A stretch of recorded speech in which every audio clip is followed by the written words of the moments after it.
Lindsey Graham Ukraine जाते हैं, उसके बाद उनकी मौत हो जाती है। He is the guy who used to say कि we will crush your economy. He was the guy who used to say कि 500% टैरिफ लगा देंगे क्योंकि तुम इंडिया से तेल ले रहे हो। तो ठीक है, आज से ट्रेड बंद कर देते हैं, let's avoid free trade agreement. बोला है ना, भारत ने तो ऑलरेडी बोल दिया we are not willing to, हम अपनी स्पीड से चलेंगे। इसीलिए किया ना, बकवास की वजह से।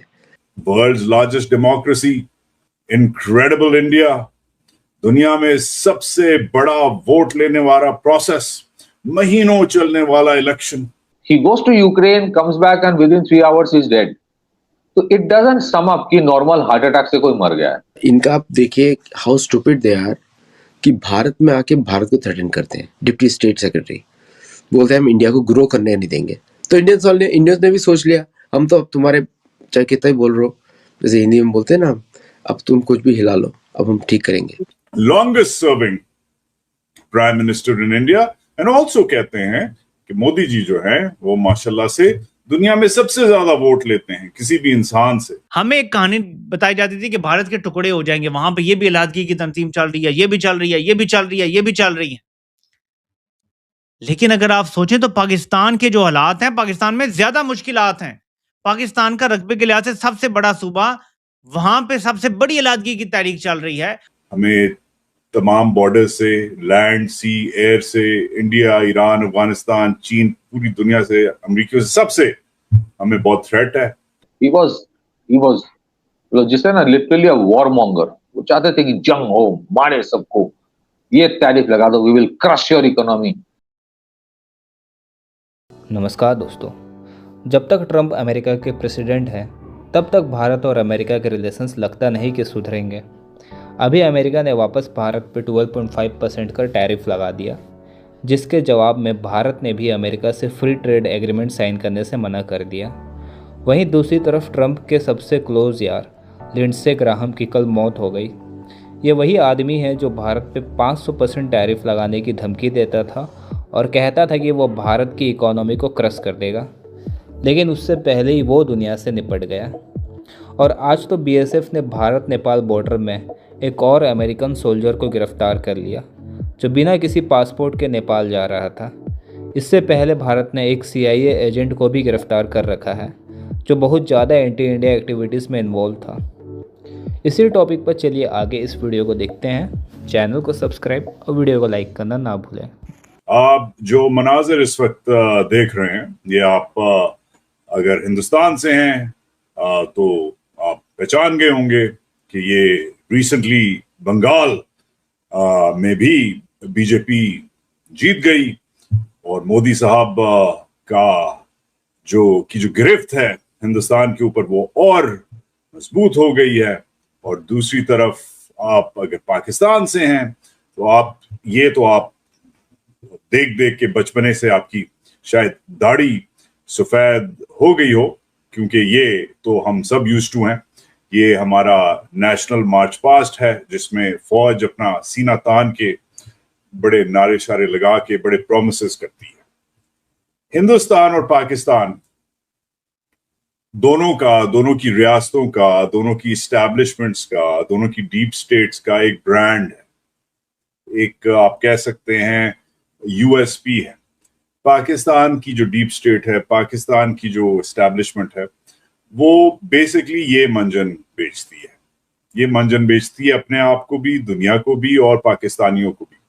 भाई हमारे बगैर तुम रह नहीं सकते, हमारे बगैर ये मुल्क ख़त्म हो जाएगा।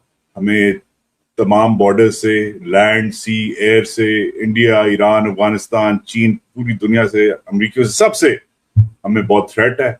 और अगर तुमने हमारा साथ नहीं दिया तो वही होगा जो पहले हुआ था 1971 में, वही हुआ था जो हिंदुस्तान में पाकिस्तानियों के साथ होता, मुसलमानों के साथ होता है, वगैरह वगैरह। ये this is the broad narrative, right.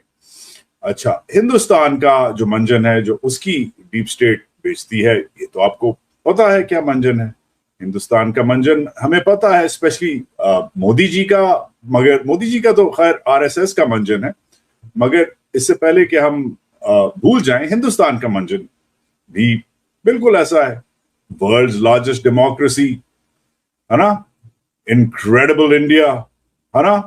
दुनिया में सबसे बड़ा वोट लेने वाला प्रोसेस, महीनों चलने वाला इलेक्शन, कभी डिसरप्ट नहीं हुआ। इतने सारे प्राइम मिनिस्टर, इतने सारे स्टेट्स, इतने सारे वोटर। इनफैक्ट मोदी जी ने रिसेंटली जब ये इलेक्शन जीता तो he is become the most longest serving prime minister in India. And also कहते हैं कि मोदी जी जो हैं वो माशाल्लाह से दुनिया में सबसे ज्यादा वोट लेते हैं किसी भी इंसान से। आपको पता है ना कि अल्लाह ताला ने 3 किस्म के लोग बनाए हैं, 3 किस्म की मखलूक बनाई, इंसान, हैवान और ऑफ कोर्स पठान। और भारत बहुत परेशान है। एक्चुअली भारत में चाइल्ड लेबर पे बहुत स्ट्रॉन्ग लॉज है, बहुत ज़्यादा स्ट्रॉन्ग लॉज है। अमेरिका की सबसे बड़ी इंडस्ट्री प्रोस्टिट्यूशन है आज के समय में। ओनली फैंस, आप 10% of all women between the age group of 18 and 24 are on OnlyFans. It's the biggest employer in America. तो भारत को क्वेश्चन करना चाहिए कि क्या हम जो भी आपसे खरीदेंगे वो प्रोस्टिट्यूशन होगा? लाइक सम इलॉजिकल क्वेश्चन, उनका भी इलॉजिकल पॉइंट है तो हम भी थोड़ा इलॉजिकल क्वेश्चन पूछे। सो पीयूष गोयल जी को थोड़ा हिंट देते हैं हम लोग कि वाई ये जो इस तरह की ये एंग्लो सेक्सन माइंड है, इन ब्रेड्स, इन सबका माइंडसेट है ये, कि ये लोग को सच कभी दिखाई नहीं देता और झूठ पे बात करते हैं, नैरेटिव से बात करते हैं। तो ठीक है, आज से ट्रेड बंद कर देते हैं, let's avoid free trade agreement. बोला है ना, भारत ने तो ऑलरेडी बोल दिया we are not willing to, हम अपनी स्पीड से चलेंगे। इसीलिए किया ना, बकवास की वजह से। आप 12.5% लगाओ। जिस दिन भारत सैंक्शंस पॉलिसी लगाता है, every trade, every terrorism act through America get sponsored, उसमें 1.5% tariff on America. Sanctions, not tariff. Sanction से उस कंट्री को लॉस होता है। इनकी बदमाशी बंद हो जाएगी।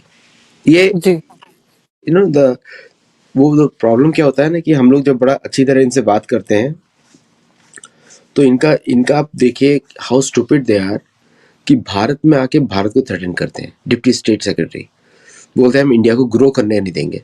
तो इंडियंस ने भी सोच लिया, हम तो अब तुम्हारे चाहे कितना ही बोल रहे हो, जैसे हिंदी में बोलते हैं ना, अब तुम कुछ भी हिला लो, अब हम ठीक करेंगे। तो उस तरह की बात हो गई है सब। So I don't think so trade agreement इस तरह के एटीट्यूड से साइन होगा। सर्जियो को कान खोल के सुन ले, तो भाई इस तरह बकवास करके कोई फायदा नहीं है। और he is been the worst US ambassador to India. हम लोग को शर्म है इसके ऊपर कि बकवास करते हैं। पिछले बार तो डांस करता था, मुझे I was happy with that. Eric Garcetti Bollywood गानों पे जाके कहीं बॉलीवुड में डांस दिखाता था, कभी कहीं पे दिखाता था। तो ये तो ऑलरेडी छपरी छाप हो गया है। ऑटो रिक्शा के पीछे लगा रहा है पोस्टर। मैं कहा शर्म आनी चाहिए भाई। ऑटो रिक्शा वालों को तुम अमेरिकन और इंडियन दोस्ती के बारे में बताओगे? तो it has gone from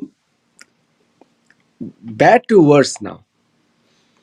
Eric Garcetti पे हम लोग शर्मिंदा थे कि नाचता था सड़क पे जाके।